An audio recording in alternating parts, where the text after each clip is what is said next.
So I am quite excited to be there and welcome you all to my talk. And thanks for B-Sides Prague organizers' kind invitation. Seems like I don't know, European DEF CON and without any bomb alarm, so we are so safe. I'm so glad to be there. And my talk is about SIEM SLAM, basically tricking the modern SIEM systems with creating and injecting fake logs and confusing the blue teams, which is my favorite. So who am I and what I do? I'm Özgün. I'm 23 years old and currently living in Turkey. I'm an offensive security engineer at Trendyol Group, which is quite high-tech focused e-commerce company. So I had a chance to investigate lots of different applications, different mobile applications, Active Directory, web to desktop applications. I got a bunch of certifications, OSW, OSCV, and a bunch of others. My main focus is penetration testing, but I do breach and attack simulation too, like creating great team, designing great team campaigns, and applying them. And my previous talks on 2023 was on B-Side San Antonio, Tirana, and Hacktivity. So we got a pretty dense contents, but let's just skip it. Okay, so let's start with some basic rules. I mean, we are all probably working somewhere and we all dealt with some SIEM tools, I guess. So do we trust logs? Do we trust SIEMs? Do we trust our blue teams? We trust, yeah? Can I see some hands? Yeah, okay. Yeah, I mean, we of course trust, right? No, it's not trap. So, okay, first rule is never trust your logs and never trust your SIEM systems, which is soonly we find out that.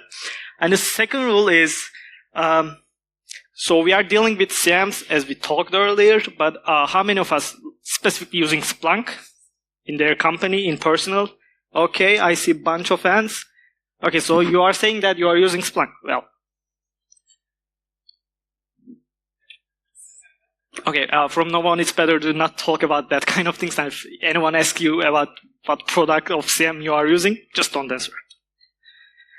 Okay, let's start with some introduction for whom doesn't know something about SIEMs, maybe. So SIEM is basically security information event management, right? So it is a centralized log management that we can keep all of our logs from desktop, from web applications, from, I don't know, Kubernetes, containers. And it actually stores what you give, any logs. I mean, you can actually use Splunk as your notebook. So what you give will be presented over the Splunk UI or SIEM UI. And blue teams are using this Splunk or SIEM tools to generate alerts based on some rules. For example, they are saying something like, okay, if in last 3 minutes, if we get over 10 Windows login fail event, then we are under some password spring attack, maybe. And also they have to use that because of some compliance and regulatory requirements, because, you know, they need that. And also we can use it for historical analysis and forensics from the past. Okay, so I chat with my best friend. I asked that, hey, I need to hack the most popular SIEM solution in the world. What is that? And the immediate answer was Splunk. I asked to GPT-4. I have little money. And it says 2024, based on 2024 data, Splunk is the most recognized SIEM tool. Then from that moment, I just turned my all focus into Splunk.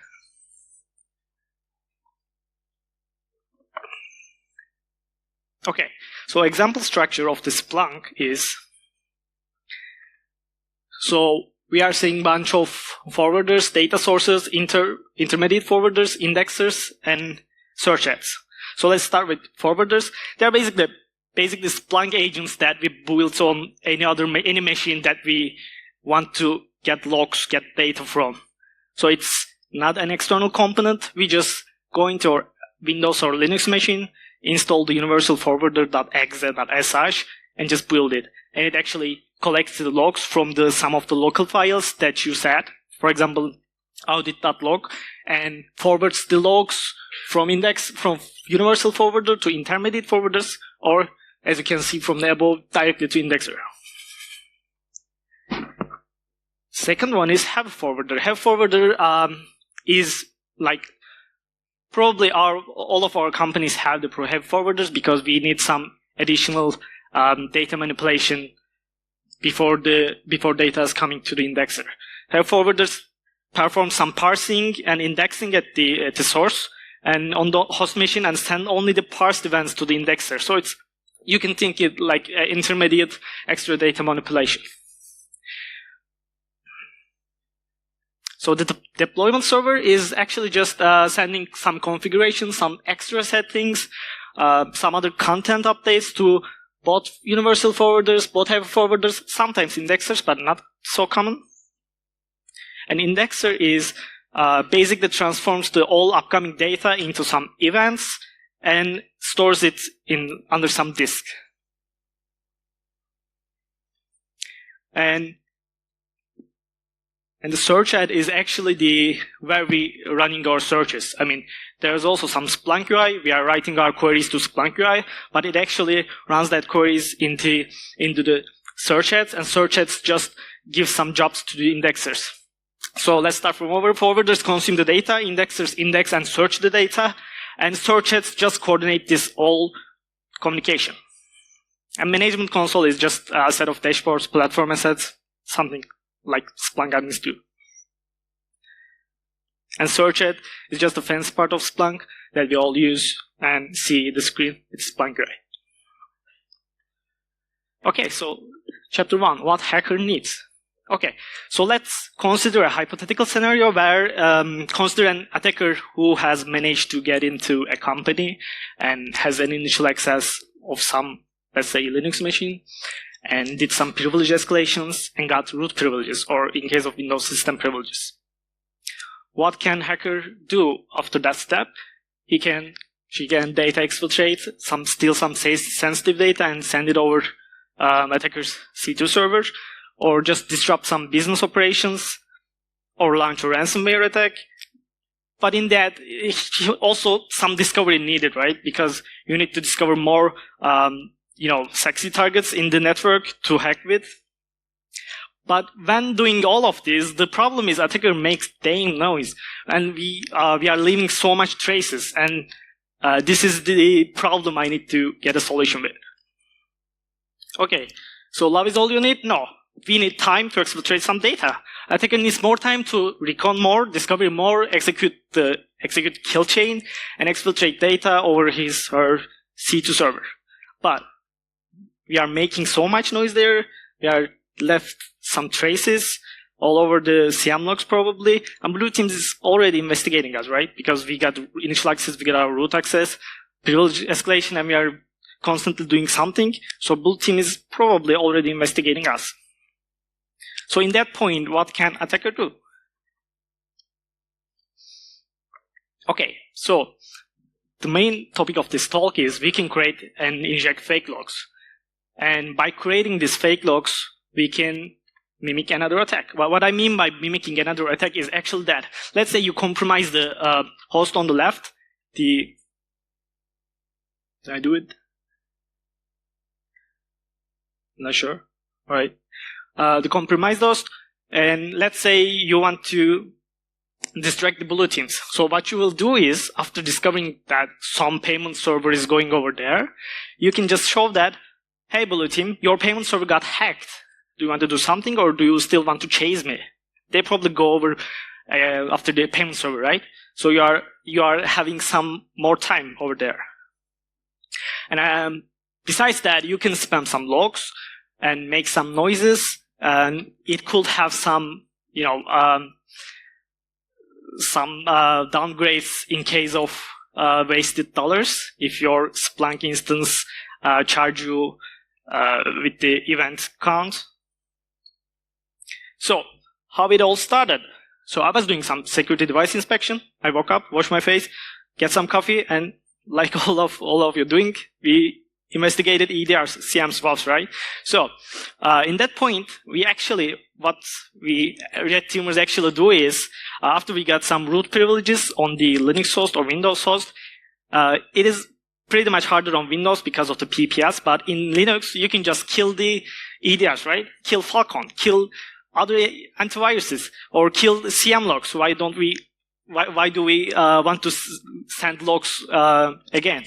So we're just killing it. But in that point, I thought that why kill it? We can break it. So let's check how common components of Splunk or SIEM tools communicate.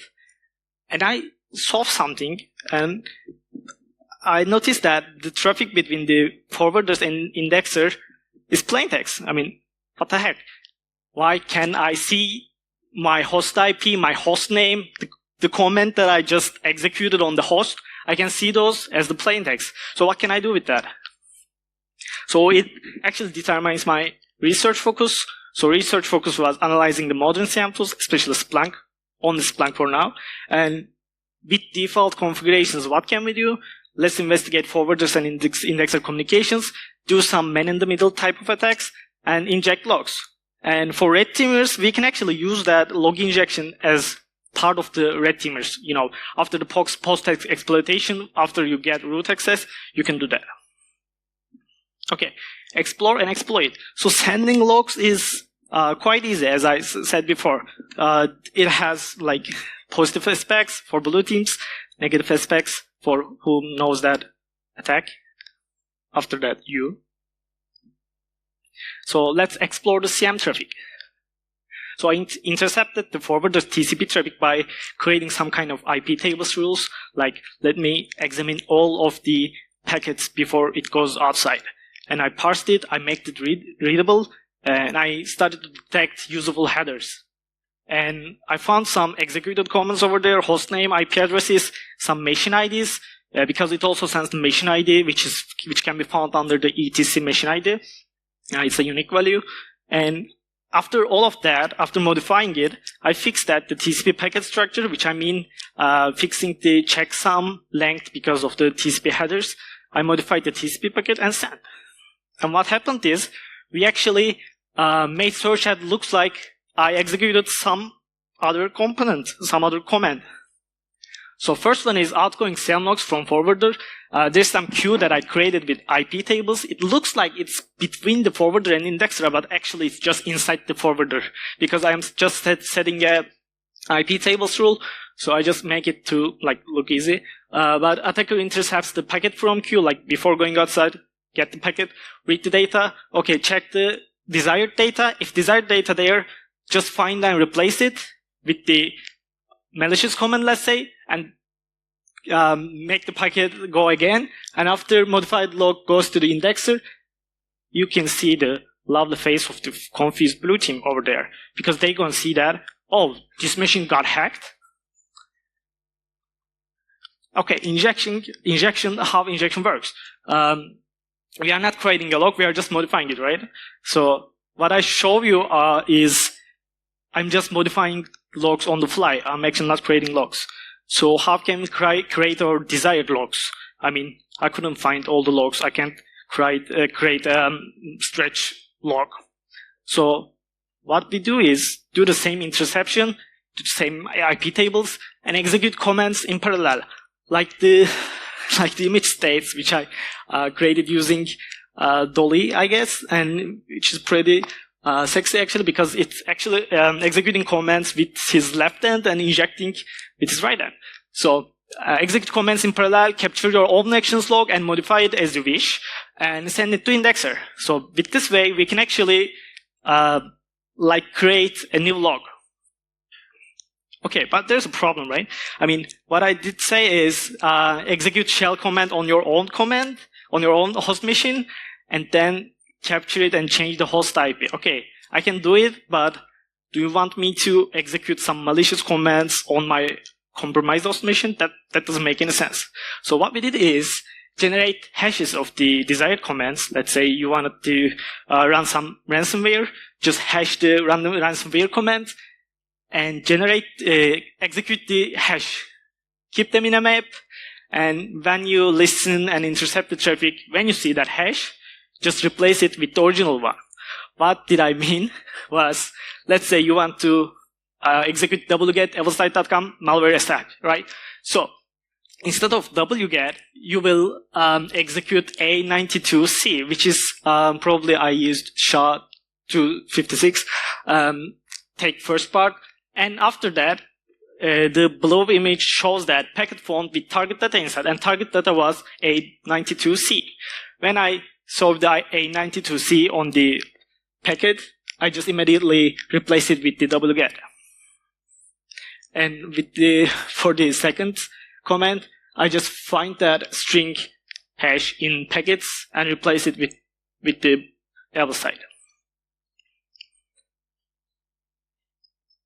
So I created a CLI tool with Golang, which name is LogSlapper. And in this part, I am demonstrating that for the TCP scenario. Okay, LogSlapper is actually look like that. And it's made with Golang. It's an interactive CLI tool, but it also can work with like basic commands and parameters because we need to be fast, but it's just demonstration tool. It actually automates the whole process from like executing the commands in parallel and intercepting the traffic, finding, replacing, and sending again. And it lets you act as target with target shell plays on, which is we'll about to see. In this example scenario, let's say I compromise the machine in the target environment, which host name is Özgün's machine, and original host IP was 10.10.41.64, and the other machine that I want to target, like the one that I want to show bulletins, hey, Pragdemo got hacked. So target host name is Pragdemo, and IP address is 1070.80.95. So it's demo time.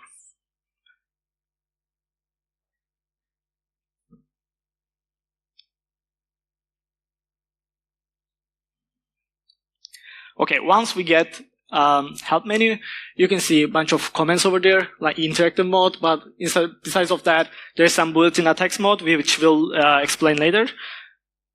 And I'm going to start this tool in an interactive mode.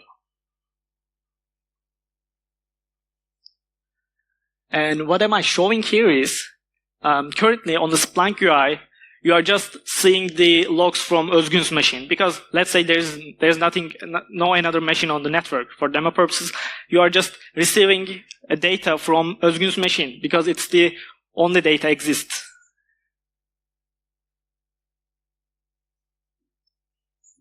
As you can see from the host menu, there's just one host. Okay, so what we're doing here is,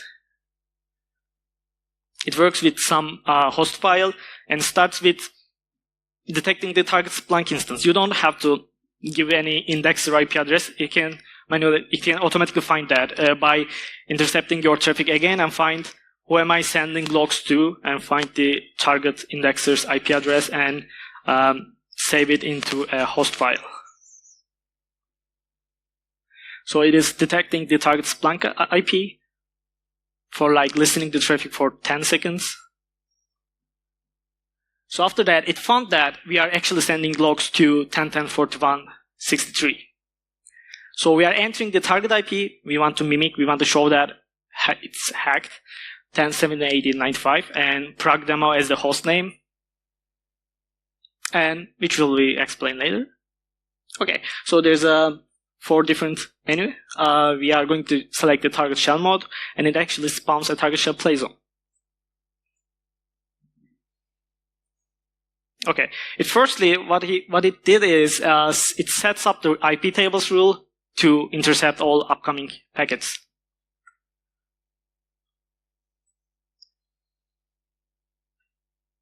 After waiting some seconds, we are generating new machine ID because we cannot send with the same machine ID, right? So I generate new machine ID. I'm sending with this. So each log sent from this computer will be manipulated with target data from now on. And you can also start execute commands right now. Okay.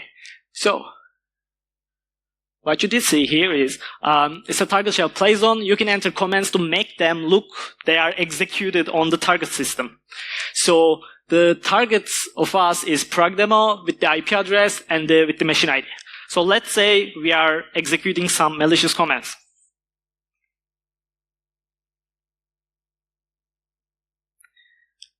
And before executing any commands, now we can see that there's logs coming up from the Pragdemo, which even doesn't exist on my actually Splunk environment. I can make up new host names, new IPs, but we started to see some Pragdemo hosts coming up.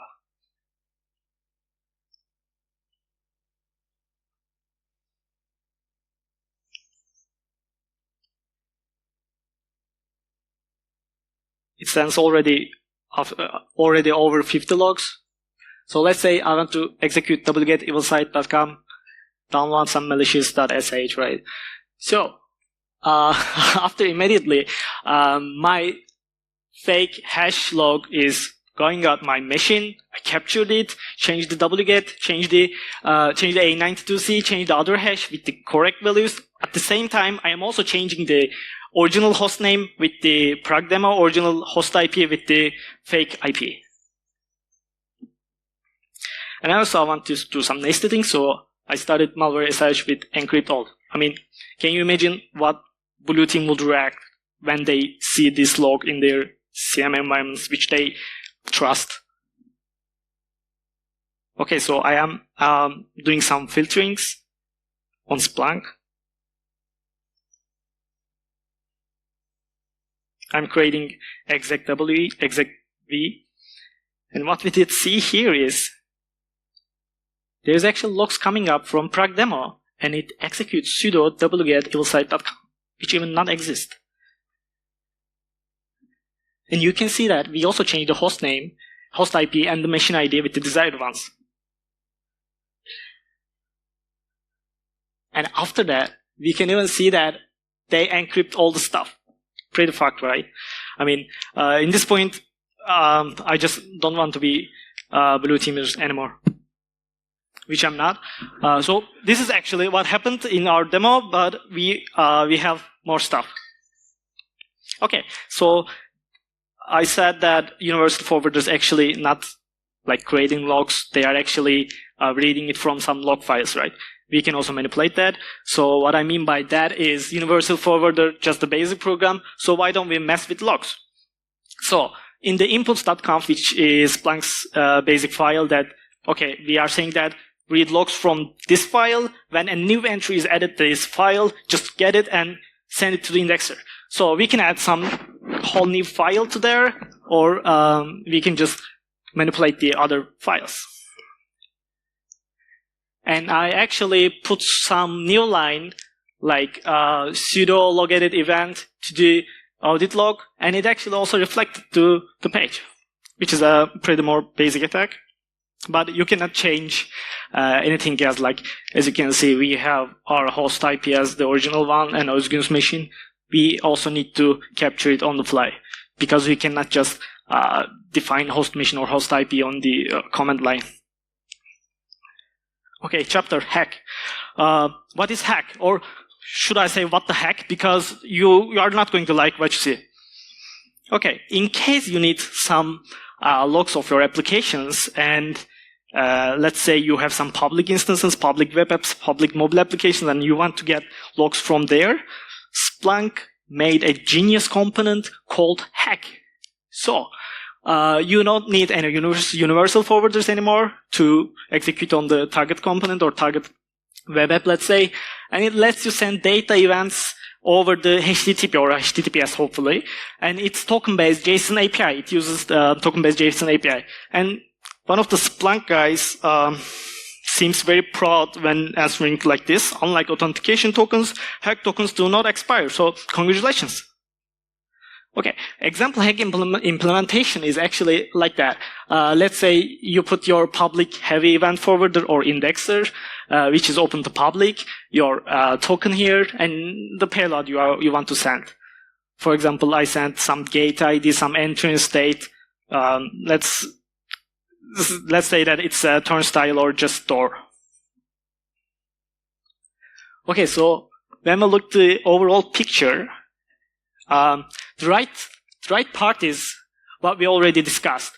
I mean, there's some Nix machines, some Win machines, databases, via the universal forwarders, they send logs to heavy forwarders and heavy forwarders to indexers, and we can just log everything on the machines. In the hack scenario, we have some public web apps, public mobile apps, some PACS server, which is a personal attendance check system that receives data from, let's say, card readers or turnstile controls. They don't have any universal forwarders. They send to heavy forwarder logs as the HTTP. So after heavy forwarder just transmits the logs to the indexer as using TCP or IP, TCP/IP protocol. But in that scenario, you can actually send logs from those applications to indexer without a need for web forwarder, which is quite bad. Okay, hacking. Things are getting worse from that moment. What can attacker do with a hack token? Okay, so attacker doesn't need any listening on traffic, doesn't need any actually maybe command execution on the web app maybe, and we can create more simple yet chaotic attack scenarios and execute the attack from any machine. And what is worse than the attacker? A time traveler one, and it's a bit spoiler for the upcoming slides. Okay, let's discuss the time traveler's attack. Using hack attacks, like we are sending just HTTP events, attacker actually can create logs from the past and from the future. And attacker can actually plant a bomb from future and wait for the explosion. Let's say, from now on, I am saying that payment server will run Mimikatz in 2031. That's possible. And when days come, blue team got alerted. And I'm not even in the environment anymore. So even though attackers are not present in the environment, they can create alerts. Okay, so the next demo will be about time traveling. And in that part, I just use the command line instead of interactive. So as the time, the exact time, let's say I said 2002, a very past time, and I'm saying as the hour 11:30, and from the domain prog test, from the account SQL admin, and it's for the Windows event creation. I am giving the hack token over there, IP I want to mimic, process I want to create. I want to create Mimikatz process with parameters token elevate on 2002 on the hostname SQL server, let's say. So when I executed that, log syllabus says that I created a log on behalf of SQL server 01 with IP, with process, with parameters on that time. I mean, there might be a difference on time, like 3 hours, because the UTC-3 difference. So when we go into Splunk and search for as the date, let's select before 2003. And what we see here is we actually created log from 2002.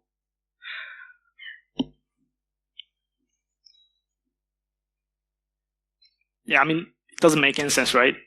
I completely agree with you. And what's funny of creating logs from 2002 is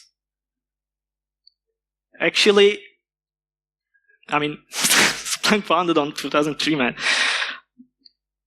Okay, so another attack was time bomb attack. Let's say blue teamers have the following attack, which detects the new process creation 4688 event code. You probably heard that a lot. And new process name contains mimikatz.exe. I know, which is not a perfect alarm because you can actually bypass that with changing Mimikatz to someone else.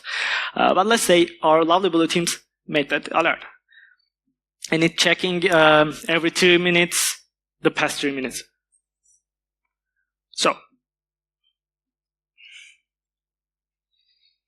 the current date is April 2, 2024, and hour is 22 past 2. So I created log as 2323, which means you should add 3 on my time zone. So it actually corresponds to 23 past 2, which is 1 minute later from the current time. Current time is 22 past 2 still, and we will be generating alerts from 1 minute later. So let's wait for 20 seconds more.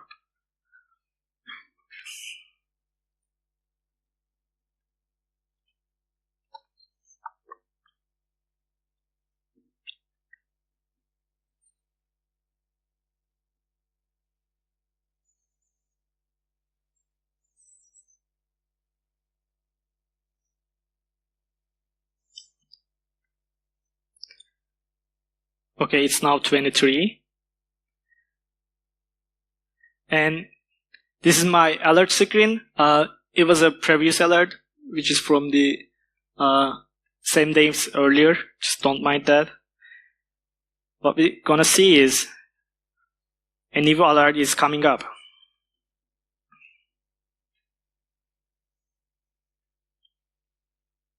So I refresh the page and see that a whole new alert is coming. And the worst thing about these alerts is, blue teams got freaked out. So when they examine the corresponding log, they will see that prog test has SQL admin user on prog test domain with the computer name SQL Server 01 has created mimikatz.exe with bunch of parameters.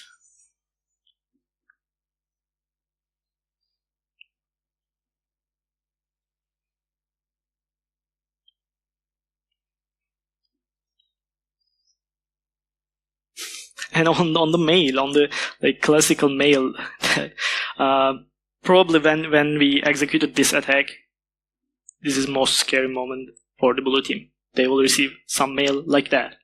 SQL Server mimikatz execution detected. Pretty nightmare.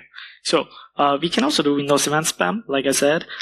So as you know, Active Directory is one of the most crucial part of our environments, right?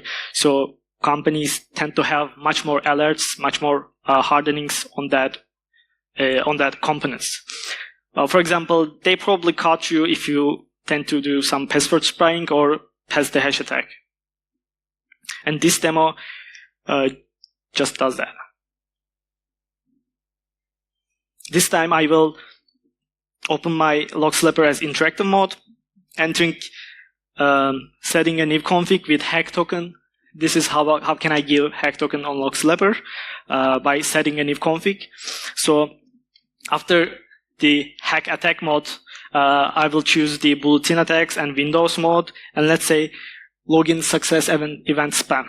And it requires some target domain name, which I gave as bsicedemo.com, and SQL admin as user, some target subnet.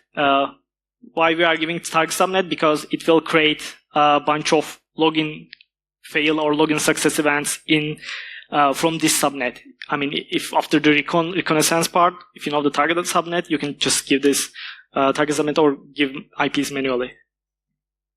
So we are entering the start time of the attack and finish time of the attack.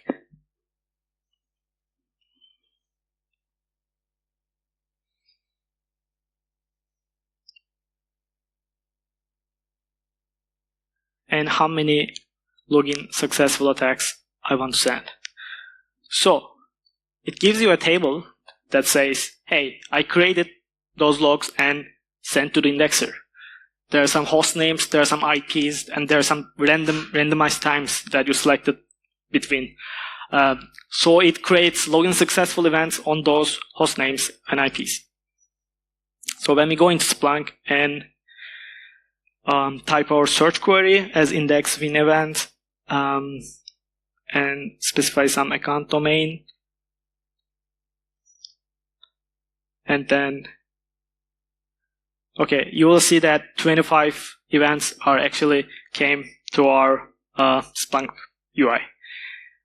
So there's all login success events, like that's an account was successfully logged on in bsicedemo.com domain as SQL admin using SVC host, which we see in past hash attacks.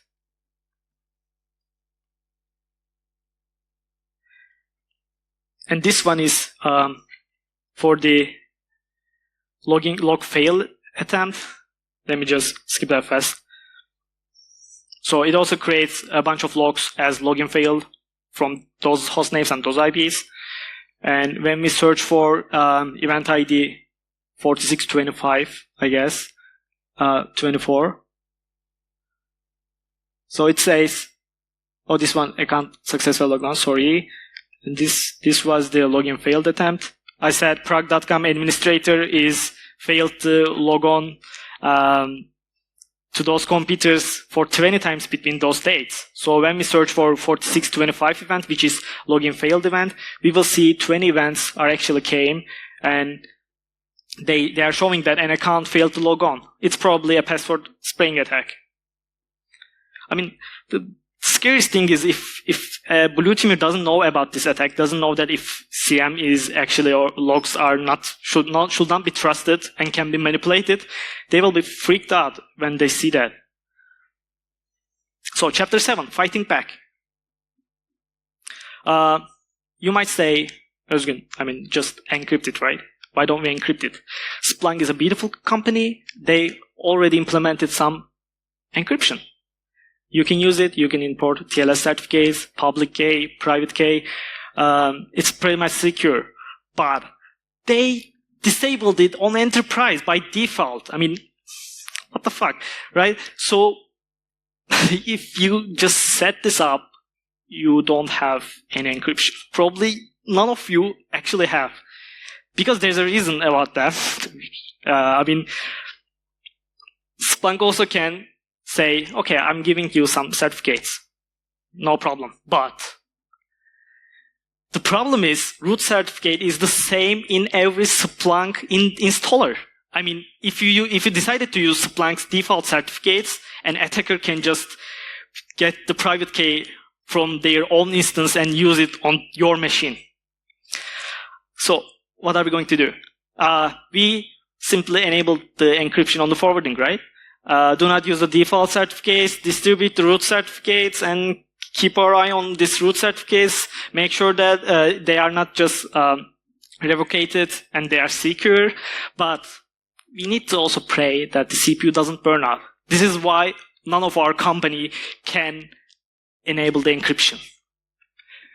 Because it actually a very big burden on your heavy forwarders, indexers, universal forwarders. If they trying to encrypt your data, when petabytes of data is coming up, you cannot simply encrypt it. So what should we do? As Splunk also states, there is some SSL encryption burden.